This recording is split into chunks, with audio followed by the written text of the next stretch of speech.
ကြည်လာတယောက်ပါတယ်မမဒီငွေဆောင်လာရတဲ့ဟိုဟာရည်ရချက်တွေပြောပါဦးဒီမှာခဏန်းစားမယ်ပေါ့နော်ခဏန်းနေ့ရဲ့အဖေလည်းစား လူတော်တက်ပြတ်မယ်ဟုတ်လားစီးရစီးဒီက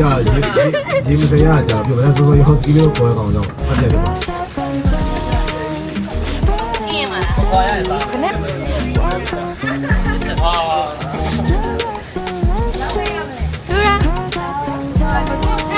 ဝိနည်းစပါဒီပါဘာလဲတဲ့ပါကဲတော့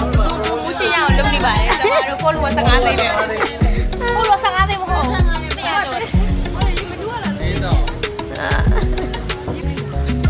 တိုင်ရဲနော်